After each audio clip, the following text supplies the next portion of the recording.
de nous rejoindre sur TV5 Monde pour vivre la 4e étape du Tour Musanze Nyanza, déjà à mi-parcours de la compétition.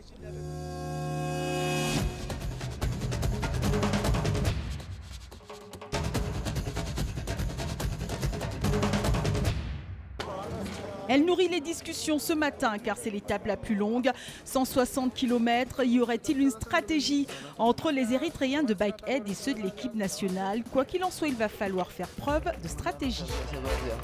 Les difficultés, elles viennent toutes seules puisqu'ici le pays est très vallonné. On essaye de varier les parcours d'une année sur l'autre et puis de faire des étapes attrayantes et que la difficulté sur l'ensemble du tour soit progressive. Non seulement elle est longue ce matin, mais elle comporte aussi de nombreuses difficultés. Les Rwandais sont très forts, donc je pense qu'ils vont quand même contrôler quasiment toute l'étape, parce que les difficultés sont plutôt en début d'étape. Hier, le maillot jaune a mis tout le monde d'accord en remportant cette 3e étape. Alors, qui pourra aujourd'hui le titiller ? La réponse dans quelques kilomètres, direction Nyanza.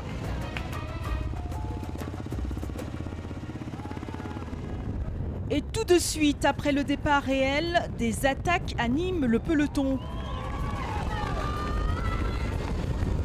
Des attaques sans grande importance, puisqu'elles sont rapidement avortées.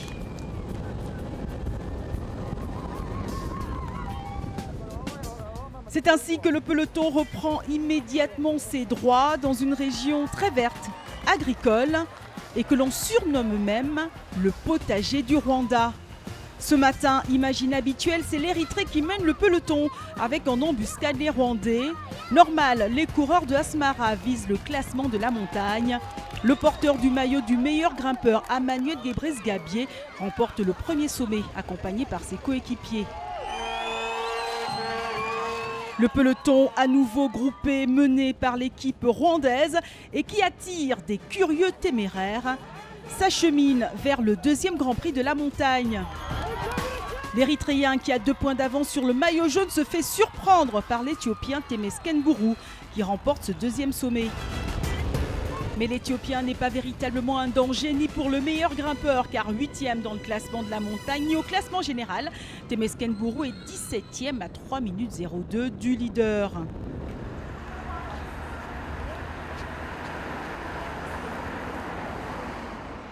Les Érythréens décident tout de même de tirer le peloton, ce qui ne va pas empêcher Temesgen Bourou d'accélérer encore à l'approche du 3e sommet qu'il remporte.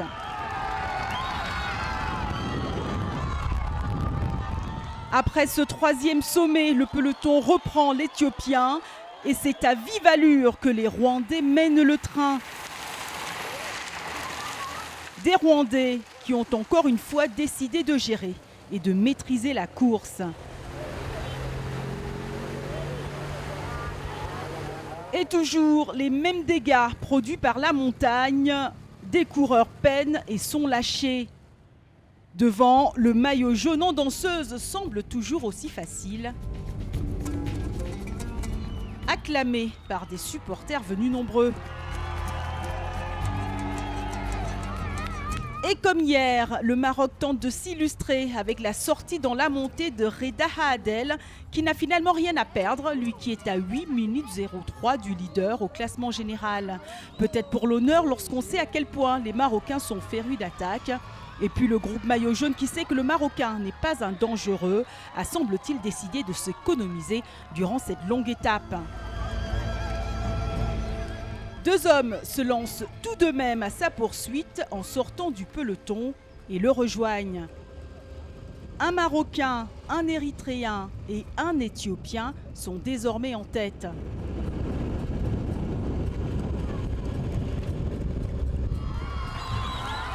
Mais les Rwandais se déploient tout de même pour rattraper les échappés qui voient le peloton se rapprocher dangereusement et Tessom Okuba Mariam a le temps de remporter le 4e classement de la montagne avant d'être repris par le peloton d'où jaillit Mekseb Debezé qui part seul dans la descente.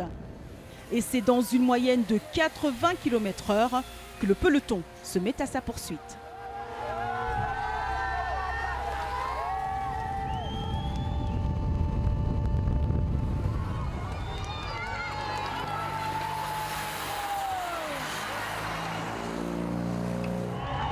Une chasse-poursuite qui paye car le peloton reprend Mekseb Debesay, finalement le plus dangereux au général de tous les échappés du matin. Ce qui n'est pas le cas de Samuel Ekirou qui part seul mais qui est à plus de 9 minutes du leader au classement général. À l'entrée de Mouanga, c'est une pluie battante qui accueille les coureurs.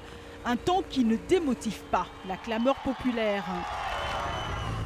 Après l'averse, le beau temps revient et c'est ainsi que quelques coureurs sortent du peloton et se mettent à la chasse de l'échappée.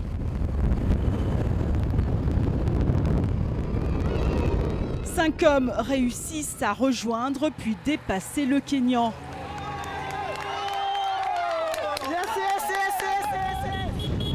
Mais le peloton n'est pas bien loin et réussit à faire la jonction.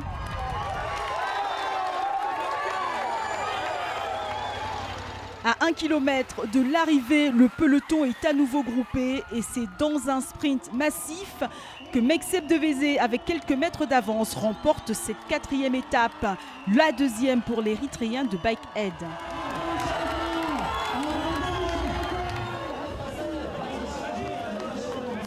Le Sud-Africain Hendrik Kruger est 2e. Jean Bosco Zengimana, toujours en jaune, au général pénalité de 20 secondes pour Ndaïsanga et Adi, accusé d'avoir été poussé. Il sort du haut du tableau et bonne opération de Julien Lipone, 3e à 1 minute 13 du leader. Ce lieu renferme en lui tout seul une partie de l'histoire du Rwanda. Visite guidée de cet endroit mythique où le temps semble s'être arrêté. C'est le roi Yuhi V Musinga. Il était le dernier roi qui a vécu dans les huttes traditionnelles jusqu'en 1931. Ici, c'est le palais royal. On a la hutte principale, là où on vivait les rois à l'époque.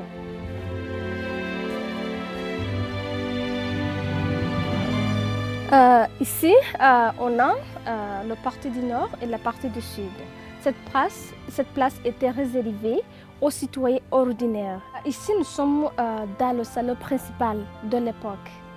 Cette salon était réservée aux gens importants de l'époque. Ici, c'est la chambre à coucher du roi et la reine. Et cette entrée était entrée du roi seulement. Reine n'était pas permise de passer par ici et rentrer par là derrière. Et la femme du roi a passé par là pour joindre le roi.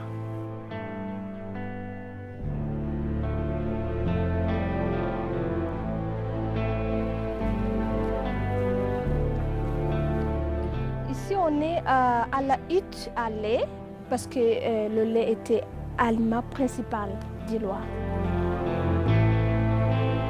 Le lait est pur. Et le responsable du lait, il devait être une fille vierge. Près du palais royal, on a les vaches traditionnelles, vaches royales, vaches nobles, vaches sacrées aussi.